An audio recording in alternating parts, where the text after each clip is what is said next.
Now, as you are all familiar with, I am not necessarily one who likes to and enjoys partaking in a traducement or a defamation of fellow YouTubers. However, I was coming across just in general discussions on economic subjects when I ran into an account called Gary's Economics. Now, if you are not familiar with who or what that channel is, then I will now explain what it is to you, hopefully in a way that is a fair summary, as well as what I think are the massive detractions from the ethos of the channel, its main message, and how Gary himself comes off as, I think, duplicitous and at least necessarily a dilettante two-bit fraudster in a lot of his messaging. He himself, obviously, this is not a character assassination, but I think to deal with the man behind the channel is necessarily a task that deals with the channel and what it's subjecting its viewers to listen to and what message they're supporting by continual subscribing and visiting. So I don't like to be negative on the channel, but I think there should be still a combative arena for where we can actually discuss different opinions, why his is wrong and why mine are right. And this is one of those topics, I think, where it becomes, at least it behooves us to deal with it in a way that's actually intelligent and not just biased, which is what I very much get from this Gary's Economics channel. So in general, his channel is set up and established to deal with economics for the ordinary person. I think that's the way he describes it. And if you look into his background and how he portrays himself, his character, it's that he was a successful trader, which he'll mention thousands of times in the city, which is the London financial district, and that he made millions of dollars as the best trader at one of those French banks, I think, during the 2010s, basically, or around that, from the global financial crisis to the mid-2010s. He made millions, sold up shop and went to be a e-beggar and or a YouTube activist as of 2020 with a what we like to call the rootless urban intellect persona, whereby he's dressing like a homeless person, trying to proffer certain remedies to the ails of this he calls them ordinary people, and what he's doing is, I think, being fairly bigoted in what he's being unsaid here. So he means the more poor and disenfranchised, because this is the type of message he's trying to deliver to them. It's one of how do I fix this scenario of my life? The feeling I get of being a under-equipped, under-successful person, and why does it feel like society's to blame? And he can give you the aim and potentially the enemy here. So he uses this talk, and particularly the subject being rich people, as the villain, the subject of your ire, and why exactly that is I'll go through. But I can read you just a few excerpts from his website where he goes on to say that I honestly believe that the absence of these theories in economics is crucially holding our society back from true financial and economic growth and hugely damaging our economies. I'm keen to work with anyone who's interested in these theories to try and formalize them, refine them, and publicize them. We can have good jobs and affordable housing just like we did in the 60s, but we need to fix wealth inequality. Now, you will come across wealth inequality as the rubric for almost every discussion, either stems from or leads back to, circularly to this discussion for him. And so he portrays this subject as being under-discussed, and I went on Google Scholar and I put in the exact terminology and I found 1.2 million results. And so I think he's obviously being very dishonest with this. It's a very common topic, both in economics and in the public sphere. It's policymakers, one of the primary considerations for a lot of civil servants. There's a range and a slew of things that deal with this very idea that he's somehow bringing it back into the forefront as this important topic is just ludicrous. But obviously he's got an egomania or something like that. But you can see why I would profile him as a hackneyed charlatan because of the way that he's trying to display what I think are very basic economics and data-driven situations as somehow very basic and easily solvable with just the right attitude almost. And we'll go into that as well. But one of my main issues here, which I don't think is libelous, is to say that he's got no artistry. There's a huge metaphysical bankruptcy in his delivery, in the way that he proposes things, in his setup and style, and all the content in his ideas is just bankrupt from the intellectual part of how do you axiomatically go from the foundational thought and vision of a society. So if he's got in his brain this idea society should be structured this way and everyone's equal all the time, and why we have inequality is one of the worsening, he goes on to say a lot about how it's worsening and it's only going to get worse, which is not borne out in data, it's just his opinion, and it's also not nuanced at all, which is very disappointing. I think it's possible to address ordinary people and still maintain a certain level of complexity with the topic discussion. So in any case, I think that's why his commentary is very superficial, but also why he's a coward. He's scared to actually address a lot of these issues in their real terms and just feels free to talk in bromides and tergiversate around these things as if it's somehow helping us to hear problems most people either who are experienced and know exist anyway, or if you're not party or privy to them, then now you're being educated by some wealthy ex-trader. Trading for what, if you don't know, so he was an Forex trader or an interest rate trader. It's just to say you speculate on the decisions of central banks as whether to raise interest rates, keep them flat, or decrease interest rates. So you make bets, more or less. He's a speculator, well, he was, in whether or not you think an interest rate will go up or down. That's it. So that's his professional acumen. And then corollary to that is a knowledge of interest rates, which are one of the key levers in economic policy, but not the key lever. And when it comes to politics more broadly, obviously economics plays only a very minor to, not insignificant, but just not majority part. Which I think is to go on to say that his understanding or conceptualization of politics and economics part in politics is completely untenable. It's irreconcilable how his view of wealth and income and inequality balance. There's no equilibrium in his understanding.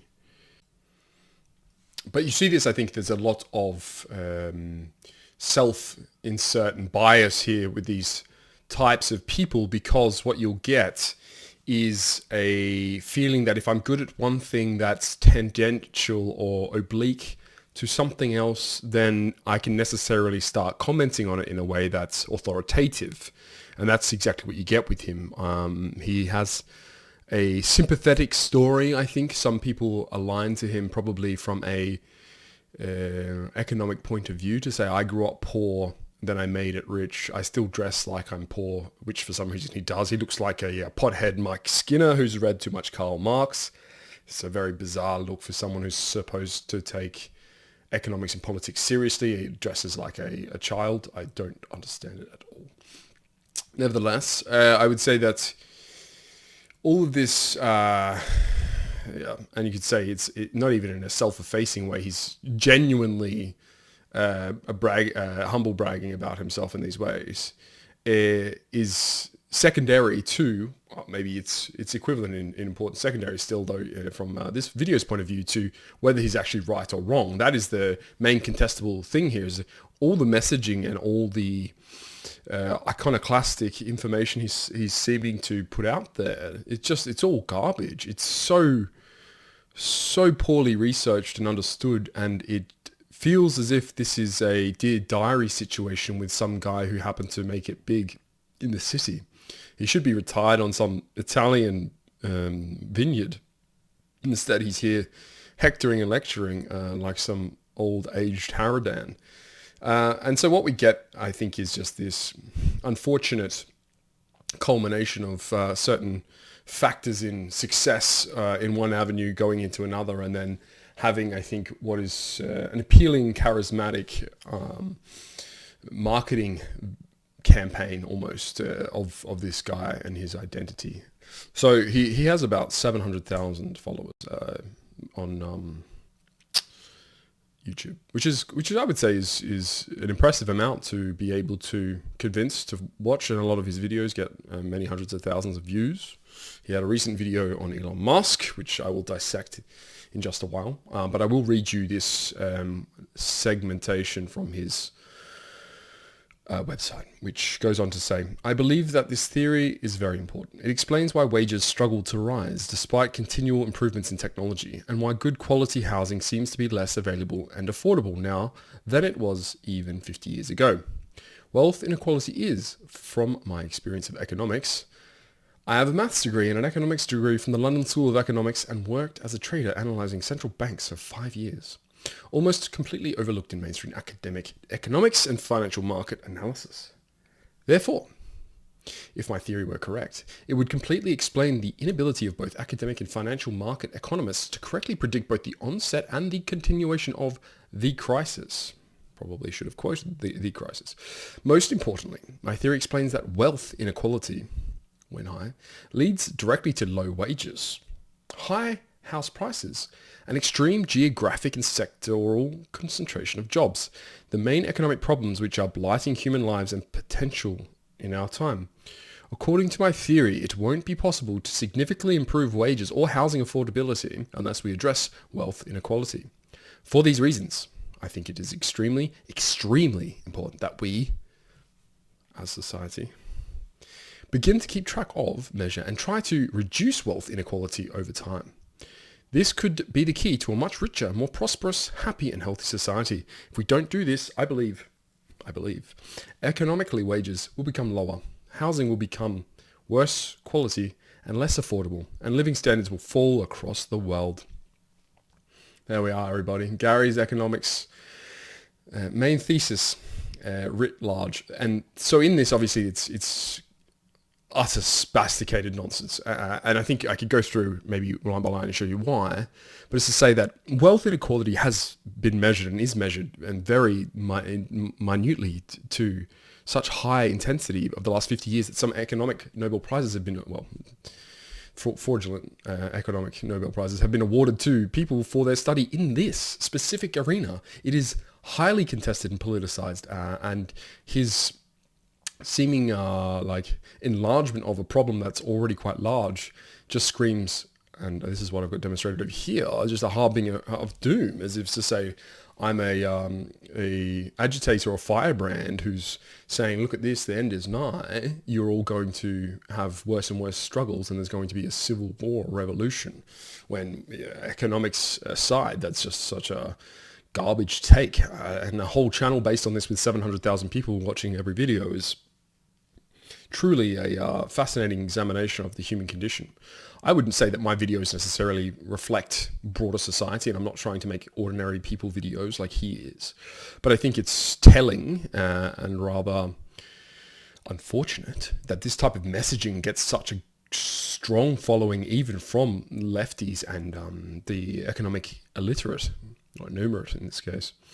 So it's not that I don't like inequality. I was to say, I'm not a proponent for inequality. I think wealth inequality is something that can be addressed to a degree, but it needs to be very specifically formulated. And this is where he goes way beyond clearly his understanding, and why I feel the need to do an interdiction, is because wealth inequality is two things. It's relative and it's absolute. So there's an absolute quality, and then there's a relative quality to this metric, which is to say that everyone can be getting richer and there can still be an increasing inequality. But if I myself am actually better off from a wealth perspective, then why is that a problem? Why is someone who's super rich but also making me rich such a problem? And you can point to inflation and things like that, but there are other measures which impact the absolute level of wealth, because wealth is not, and this is where he also goes wrong, economics is not the zero-sum game. Winners winning does not take away from the bottom. So like I'm not a rich person, but if I was a rich billionaire, it doesn't necessarily mean that I've taken wealth from someone. That's not how economics works. I'm very surprised that he's treating this as if it's a fact, or at least an axiom in his system. And the second thing I think is his inability to understand what is I would say a conflation of the terms here when it comes to wealth and income.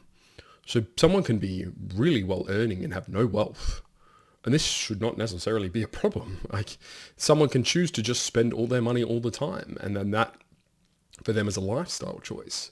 The income to wealth equation is a very more complex scenario where wealth is not always going to be ipso facto a good determinant on whether you have a nice life or you have the things that you want, because wealth is just the surplus of your income or the surplus of your reward system economically. That's it. That's all it is. It's an accumulation of usually income, but also compounding effect of things like your capital in the markets, or it could be rent or other pecuniary rewards from things like working and OnlyFans accounts, who knows. But in any case, I think that's where he goes wrong. And that would be for me, the presuppositions and which he should rework, as to say to you, Gary, Gaza, look at yourself and try to understand how you've got it so wrong at the start, because everything else that follows is garbage. It's basically this stream of tripe. And when you've introduced it at the source in the wellspring, the whole stream is now polluted by this utter nonsensical conceptualization and ideation. And this is even worse because he brags here about having degrees from high-tier institutions in this exact thing, in economics and mathematics and probably econometrics. And so how he failed to maybe pay attention during these lessons is beyond me. But to proclaim that you are now some communicator, because that's basically his angle, is to say, I want to politicize economics to a level where I can communicate with an ordinary person to then tell them what I think is the way to address their issues specifically being wealth inequality.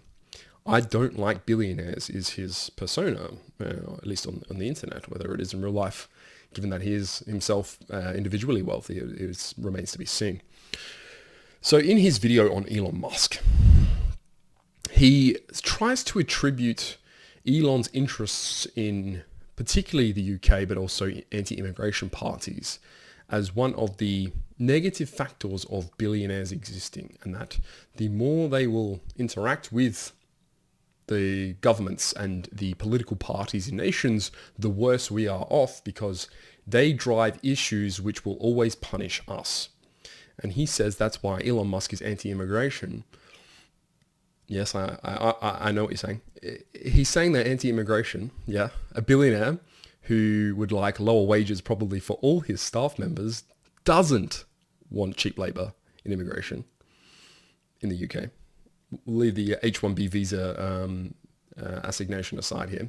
But it's to say, clearly he just has a misunderstanding of why billionaires do things and what billionaires are also specifically doing, idiosyncratically here. George Soros, who was a large hedge fund trader himself, making billions off of the collapse of the United Kingdom pound, also is a leftist politicized campaign backer, but is also probably, he's pro third world migration for bizarre reasons, but he's also clearly got different and diverging interests than Elon, even though they're both a billionaire class.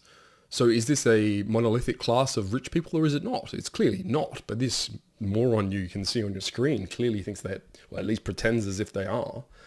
And continuing this pretense, he goes on to say much more, and this is where you get that idea of a zero-sum game, meaning that you lose more and more. Every time Elon Musk earns $1, you lose $1. Did you know? That's how it works.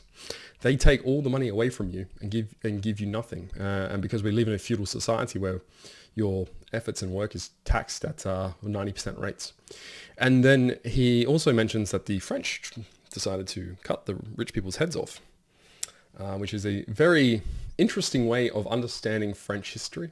I would say it's obviously, I'd said before, dilettante, but a completely pathetic attempt at understanding the nuance of a very pivotal historical event, which is to say it was clearly much more political than it was economic, and the nobles themselves having their heads lopped off had less to do with their wealth inequality, even though it was a factor in people's unhappiness, than it was the political structure that led to a wealth inequality, in that a monarchical society is much of a different equation to how a populace is both governed and then behaves versus a current modern democratic society with a capitalist economics. So trying to parallel these two is bananas. He's clearly deranged. And he also goes on to say that, this was just a little factoid here, but there was an estimate that 8.5% of the revolution, the one he hinted at, victims were nobility, so they got the guillotine. 6.5% the clergy, and 85% were the third estate. So even in that event, guess who was on the bottom? Paurs. The disenfranchised proletariat unfortunately suffered disproportionately in that same event. So if you think that there'll be a civil uprising of poors against rich, guess who's going to lose? It'll be the poors again. Yes, some rich will lose, but the redistribution of wealth doesn't work in a violence causes X distribution effect, because we've seen that with the USSR, and it's a bananas policy of just reappropriation and remittances that don't ever converge into this egalitarian level. And that's, he goes on to say further about inequality, but that Elon Musk now has access to your tax dollars, because his idea was that Tesla got a significant bump in its share price after Donald Trump was elected, because he thought that Donald Trump would give American taxpayer money straight to Elon, as in, here's a blank check, Elon, for no services, no goods. This is just a direct subsidy, or I don't know, surplus incentivization for allowing me to get elected through your usage of X platform, and which, once again, is no serious thinker would ever suggest such a thing.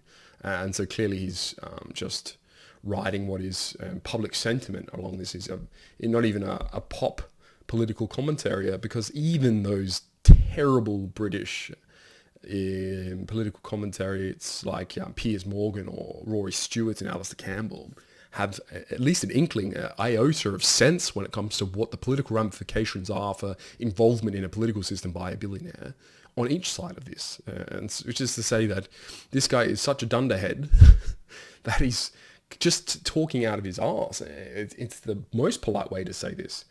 And it also goes into his idea that immigration is somehow not the enemy here. I'll go into exactly why he's obviously wrong. But in general, his idea that immigration is a wedge issue designed by the upper crust to alienate each other on the atomic level at the lower ends.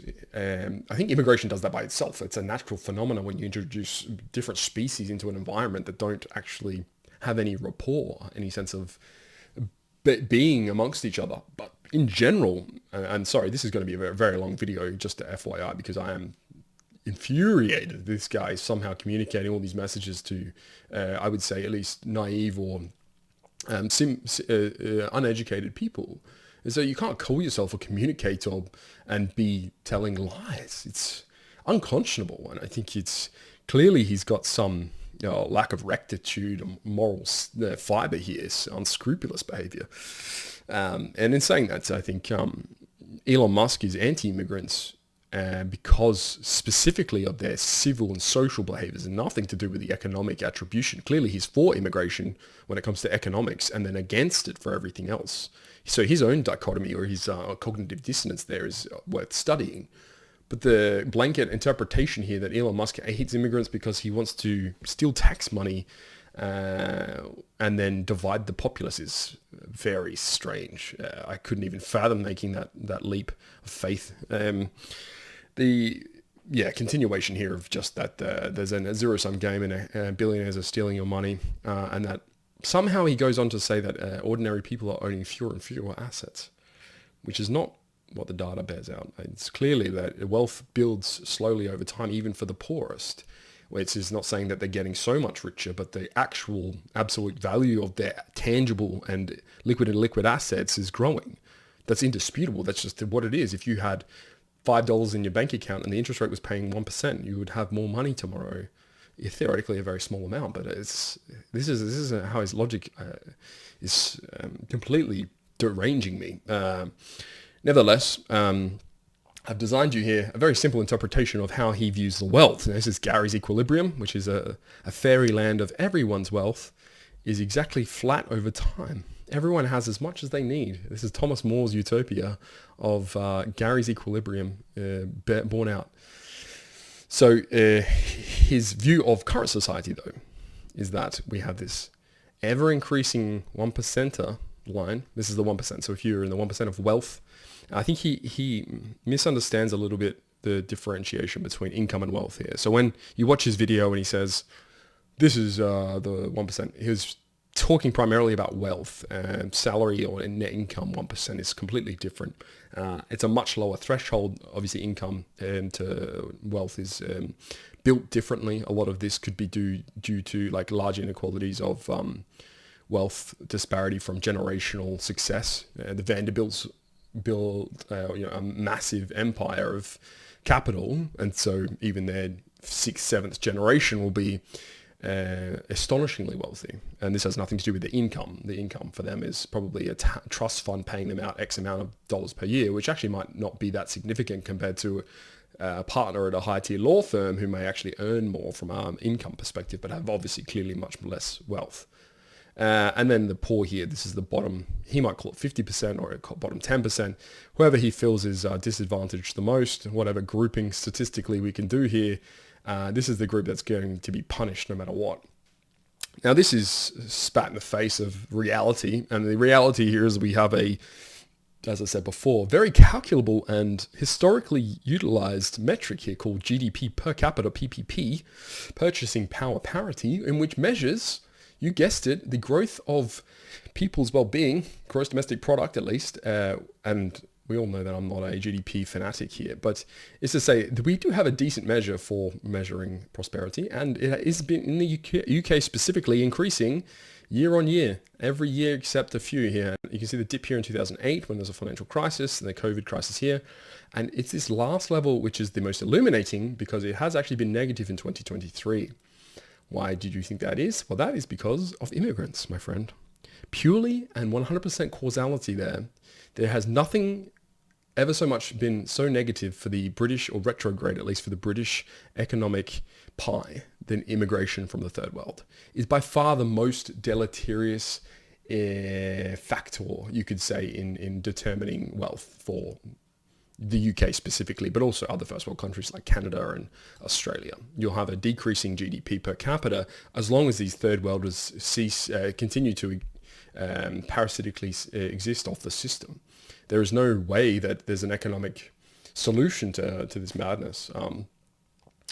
I think it's hopefully evident then this halfway through now as to why he's so spiritually proletarian. It's in his soul that there must be something wrong with billionaires to have as much money and not give it back as if it was stolen. So reparations are needed. This very hateful and envious idea that wealth actually has to have been, you could say, immorally gained, and that there's this malicious, cancerous idea of a billionaire in his mind, that these people could only ever be so rich calculably because of some Congo cutting off hands tier villainous spirits, and that's how it's happened, which obviously we know is just nonsense. We've had the most prosperous, at least in the first world, the most prosperous era of all human existence. There's had the fewest amount of you could say negative social factors like early childhood diseases and deaths of babies, increasing longevity. Subsistent farming has been able to make surpluses of food now globally for decades. So it's much more an allocation of food to starving locations than it is anything wrong with us producing it not enough. So on almost every metric, we're better off from and this is the GDP standpoint. I personally don't feel like GDP represents the spiritual success of a country or a state or an economic region, but I would say in general we can measure a lot of these things economically, and they're all pointing up positively.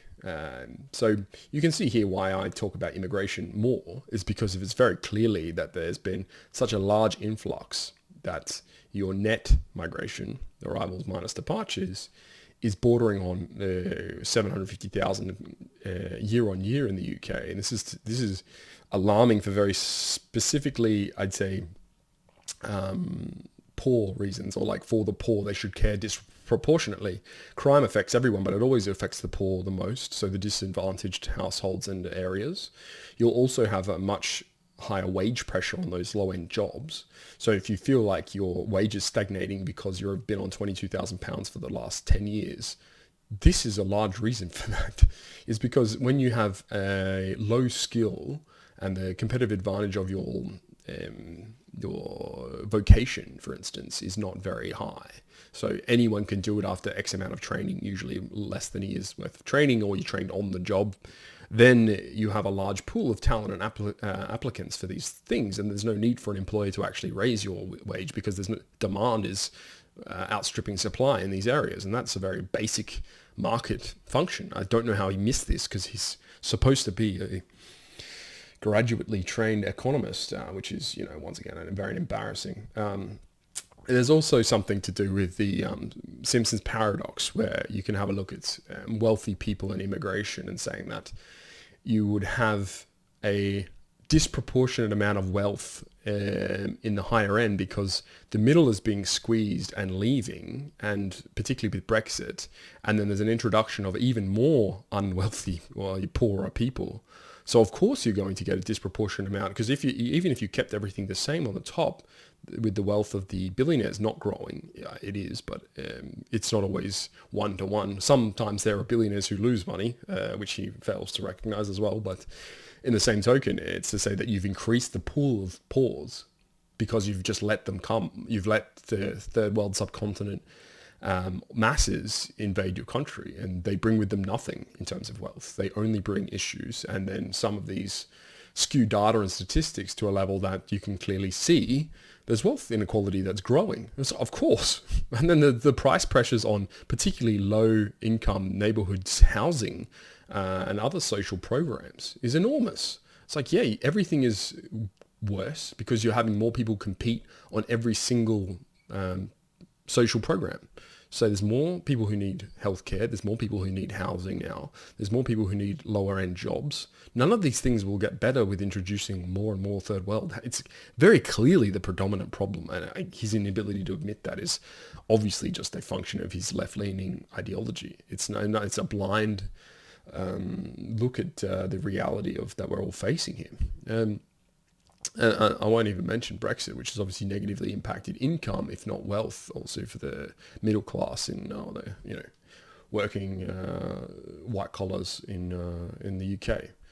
It's also to say, not even as an aside, that London is not the UK or Great Britain, and almost all of his talking points refer to London as if it was the entire country. It's like his experience in London is what the experiences of everyone. And so like the issues that are faced by the poor in London are exacerbated because obviously everyone moves to cities. There's an urbanization intensification. You have these megalopolises growing and growing in this intensity that's unforeseen. And so with that, you just have price pressure on everything, or service pressures, or quality pressure, and demand increasing exponentially is going to impact both supply and the quality of supply. And he's experiencing that across social metrics. He could clearly at least get the feedback for it or see it himself. But then the failure to recognize it is embarrassing. Honestly, it's just, what a spastic. I think it is akin to that Spenglerian quote on the rootless urban intellectual. I wouldn't even call him intellectual at this point. You could call it a rootless urban communicator of intellectual information. But he obviously dilutes a lot of the key important messaging and gets the rest of it wrong.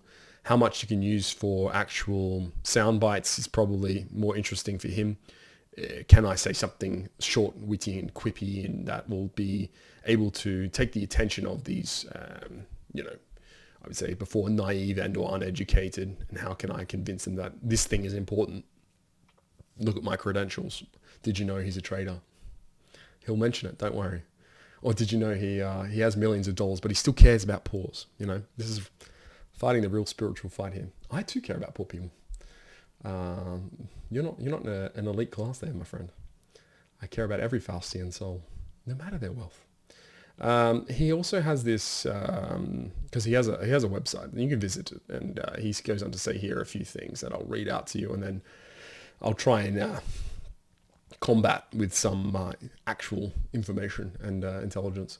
There are a number of ways that wealth inequality could be reduced, because he's positing positions that address this. Finally, it does take a while, but we can divide them all into one of two methods. Either the very wealthy increase their spending and reduce their saving, voluntary spending, or the government directly taxes their wealth, involuntary taxation. Now, if you know anything about basic algebra or even maths, I'll just be I'll try and communicate to the ordinary person here, because you're all dunderheads. If you have wealth inequality and you have on one side rich people, on the other side everyone else, 1 minus n, then you can change this one, but you can also change this one to change the result. So that's to say, yes, you can always play with the numerator, but you can also play with the denominator. And if you think raising people's wealth on the poor scale is less important or not even worth mentioning here, wealth inequality goes both ways. You can have a populace lose wealth at the bottom level, but they can also gain wealth, while everyone else, ceteris paribus, is the same. Now, how he failed to understand that is so beyond me, once again, that I feel like he's taking the piss with all of you, including me. Apparently, I spent time watching 5 or 6 of these embarrassingly asinine videos. Because you can clearly see, and I've taken this from a recent report, 2024, the UK government has written an economic report here on specifically child, but also broader poverty and inequality, and showing that the level of at least income and what you can see here is actual, and this is for all individuals, has been dropping. So like low income is an absolute term, and because cost of living has been varied, you'll have a lot of adjustments here for things like inflation anyway. So those things are accounted for. That you actually have a flattening, at least of what you could call poverty or relative poverty, but also absolute income. So this guy is not even clued into what is public and published data on these metrics that he talks about all the time. There's like 200 videos of this guy talking about this stuff, and he's so far away from the reality of the situation that is baffling. Obviously, he's being a bit of a huckster, and probably has a vested interest in maintaining what is the bread tubing, or what do they call leftist earning an income through videos on YouTube. But being a sophist takes skill, and it is quite frustrating to me to even have his position and not even be a good sophist. To say, if you can talk about this stuff, you can sit there with your beanie on and your cup of ordinary man coffee and ordinary woman biscuit, and then you can have a heart-to-heart. You can have this fireside chat with all your viewers, and then they'll have this, oh wow, that's so impressive, this rich guy talking to us, but he looks like me and dresses like me. I also look like I haven't slept in 2 weeks and smoked pot. And look at the issues he's trying to address, just without actual consideration or critical thinking or anything that goes into understanding these things. It's very frustrating to have to coexist with these people. I think you have to understand first your own position. Is to say, are you actually getting wealthier, or are you just feeling as if you're less wealthy than someone who has more than you? Because humans instinctively always want more. This is not even a Faustian need for infinite. It's just the greed aspect of materialistic thinking, and he's clearly a very materialist. Philosophically, you could call him a Marxist almost, in the way that materialism predominates his entire being, his entire thought process. Everything he engages with intellectually is materialistic. And you see it here. He says more, I propose that we could treat physical property the same way we treat intellectual property. It is perfectly, it is perfectly fine for people to trade and to own it, but not to own it forever, long after they are dead. If one small group of people are allowed to own all the land and property forever, then the majority will always be poor. Let's place a long time limit on ownership of physical property. It can be very long as 150 years. When someone is dead, they can pass their assets to their children, but only until that 150 time limit is reached. This encourages very wealthy to spend rather than save forever their assets, and involves No state involvement. I do struggle to get empathetic here around being such a moron. The way that he's structured this, I mean, legally, you would say over here, clearly, if property is passing from one owner to another, then the 150-year time frame would just reset. I think what he's trying to say is clearly like, if I bought my house today, you have a ledger, and in 150 years, that house cannot be owned by someone blood related to me. But it's such a nonsensical, like, how many derivations of my my bloodline would there have to be for 150 years? At least, say, 3 or 4 of my direct descendant generational would have to go into in maintaining the property I own. And he's very clearly trying to get at the landed gentry here, is to say there are families in England who have owned property for 500, 1,000 years since the Normans turned up. I don't want them to own that property anymore. But maybe he's not very legally clued in here, because the British system functions as a monarchy, King Charles actually owns all land. So you die and you don't have an heir. There's no primogeniture anymore. So if there's no one who's going to be bequeathed your lands, then what you get is that. You get the king appropriating your holdings. And so that's to say that in his country, in the Great Britain, then his policy doesn't even make sense, because unless you wanted to expropriate or you wanted to remove the king, if you're committing regicide on the king, then that would be maybe what he's suggesting. Or you can restructure the monarchy to be a republic, and thereby, but it would be very hard, difficult at least legally, to remove this, because then you would have to assign a lot of public land, public as in operated by the crown, the parliament, to be then owned specifically by the government, and then the government who operates land on behalf of the king to then maybe be appropriate. I mean, there's a very messy legal structure here, but then also just in general, private property. Corporations own a lot of property. The church owns a lot of property in the England. So I would say, have a hard time disentangling what he is actually trying to say here in an actual praxis sense. And you can see here that there's just been a massive drop-off of British millionaires who actually are landed gentry. I mean, even in 1914, it went down to 1/3. You'd be struggling to find, I think, if you eliminated the king from contention, any single landholders that make up a large material figure in this. So his suggestion here about how to pursue an equilibrium of wealth is so stupid. I hate that I had to make the video, but if someone's getting 1 million views on certain videos, there needs to be some redress. There has to be some defense in line with the messaging. I just can't live with such lies being broadcast to the world. It's crazy. If you needed to know what the definitions are, low income and absolute and relative low income, it's important here, because when he talks about if you are poor, he's conflating and or at least agglomerating all of these terms. You're either poor in terms of wealth, and that could be relative or absolute, or you're poor in terms of income and or both relative and poor in absolute sense, or absolute or relative. You can see here that industrialization, particularly in the UK, has had a improvement of everyone's station, and that there's been vast increases in the livelihoods of everybody who had to suffer through capitalistic expansion in the British Empire. So he's very clearly just a sensationalist and trying to ride this wave of sentiment. And I think that there is a very warranted feeling toward unhappiness and antipathy for the leading class, particularly in the UK. All governments of the last 30 or 40 years have had no interest in improving the station of the poor proletariat, whatever class you want to call it, underclass in the UK.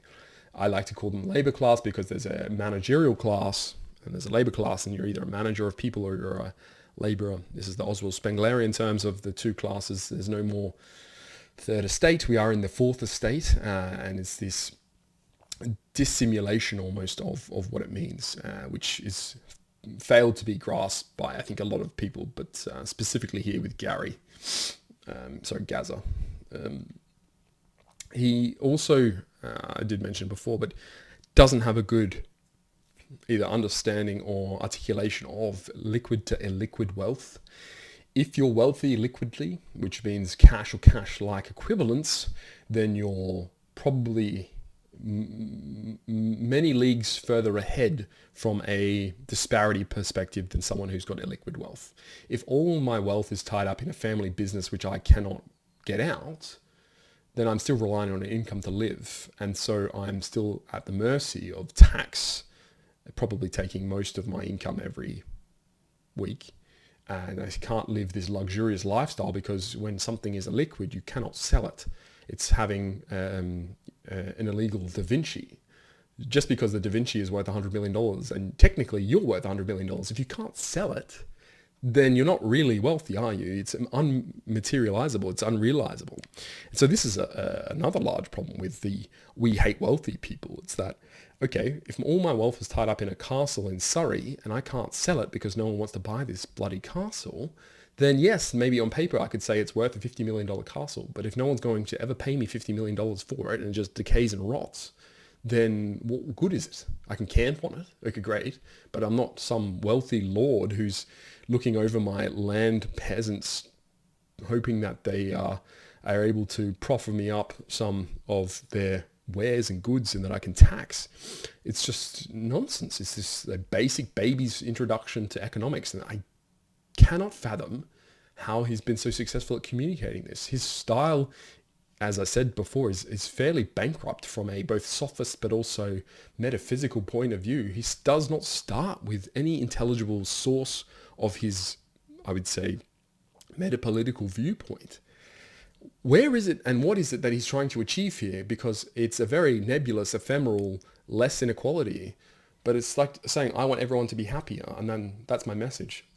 Unhappiness is increasing, man, we just need to think about how we can make everyone's happiness increase. And then there's some really happy people, and I think that they should share some of that happiness with all us unhappy people. And I think the mechanism for that is probably related to how they have more happiness, and then every time they generate a unit of happiness, then you lose a unit because it's not a shared resource properly. And there's the tragedy of the commons when it comes to, this is literally word for word an analogy of his thesis. Almost every video is like this. It's bonkers. So now, other than all these other cliches, which I've hopefully elucidated to you, this last point I think is the failure of him to address, or what I would consider the problematic habituation of the underclass, particularly in the UK. If you looked at trends, and spending trends in particular, of what you would call the less privileged, or we can call it the or here they call it the relatively low income. So all those who are relatively low income, or those below the median of UK income, particularly to the, as I said before, geospatially, if you're not in London and you actually are in a satellite village and or suburb of a smaller city like Manchester or Birmingham or something, where 30,000 quid, 40,000 quid is more meaningful. And then you had a look at if they have maybe gambling spend and in those regions, what does that look like? Is there more of those basic sports betting or other types of betting shops maybe scattered about and opening one every 5 months versus shutting down of everything else other than maybe pubs, which have been chain owned now, and a redistribution of what you would call entertainment from specialty and high effort to very low effort, basic, and you could call this probably globalized versions of entertainment. As everyone has the same bowling alley or theater, or like I said before, pub. The places that people go on holiday is also commoditized to that degree, and you could ask them if they're so poor that they do or do not go on holidays. And I'm not saying you shouldn't if you're poor go on holiday, but if you're talking about wealth and wealth building and inequality, and that at the same time all the money you earn is being spent on gambling, for instance, on smoking, on an OnlyFans subscription, or holidaying to Malaga, Shagaloof or something, taking drugs, I don't necessarily think you shouldn't enjoy your life and do things particularly that you find interesting.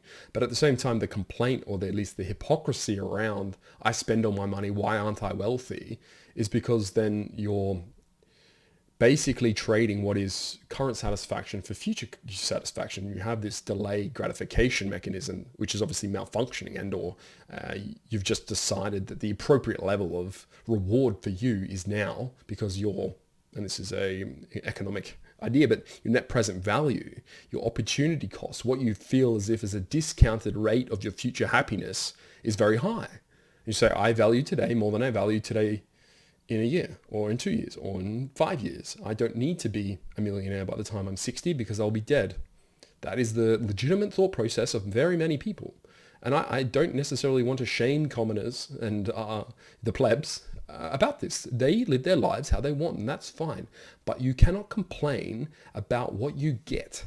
And having to suffer through people like Gary just lecture the most incompetent nonsense so that you can feel good has got to stop.